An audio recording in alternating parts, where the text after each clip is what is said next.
Hello guys! Welcome to my channel ba? Tama ba? Ganun. At paano tayo magsisimula dito? Thank you Lord dahil alam niyo yung post ko dati na tagal na rin yun yung post ko na soon magpapagawa tayo ng bahay. Finally guys, layout na po ang aming bahay ngayon. At sa mga sumusuporta guys, maraming salamat po. Sana hindi po kayo magsawang sumuporta sa akin. At yun, maraming salamat po. Kasi maraming nagtatanong kung bakit parang wala daw silang nakikita sa akin na parang kung saan ko daw nilalaan yung perang kinukuha ko, ganito ganyan yung nakukuha ko. Dito ko po pinokus yung ano ko, kasi dream ko po talaga magkabahay para may sarili kaming bahay, kasi hindi palaging ganito po yung buhay. At ayun, kailangan lang natin magsipag at magtiyaga.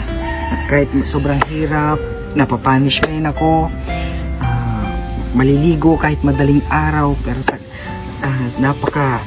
napaka successful kasi lahat ng pinaghihirapan ko ay nakikita ko na ngayon. At ayun, at shoutout po sa mga basher ko dyan.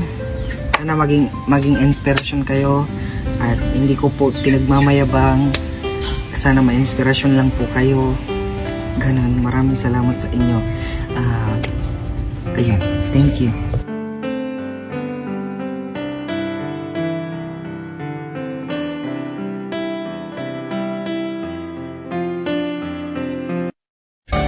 Ayan yung bahay namin.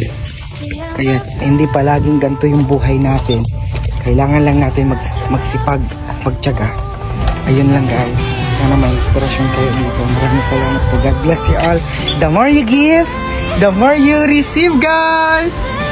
Lahat ng mga mahihirap na gagawin ay ginagawa ko. Kasi sabi ko sa sarili ko, walang imposible. Hindi palaging ganito ang ating buhay. Kasi aminado ako sa sarili ko na hindi ako perpekto. Kahit sobrang palalait ang natatanggap natin, ay dinedma ko lang mga yon. Kasi sabi ko sa sarili ko, gagawin ko silang inspirasyon sa buhay ko. Aminado ako sa sarili ko na hindi lahat ng bagay masaya rin ako. Kaya araw-araw ako nagpursige mag-live stream para matupad ko ang aking mga pangarap. At hindi lang ako, kasi pangarap din ng mga magulang ko. Kasi sa totoo lang, pagod na rin po ako mag-evacuation tuwing baha sa amin. Ayoko na matuluan ng ulan tuwing umuulan.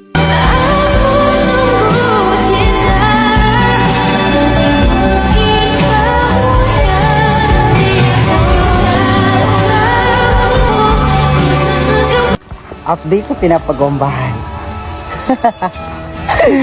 Ayun na siya. Pabubong na siya. Pabubong na siya. Thank you Lord. Salamat Lord kasi hindi niyo ko pinabayaan. Salamat Lord kasi unti-unti ko na natutupad yung mga pangarap ko para sa pamilya ko at para sa mga magulang. Salamat Lord. Sana patuloy ko pang palakasan yung loob ko. Ayun, maraming salamat po. God bless you.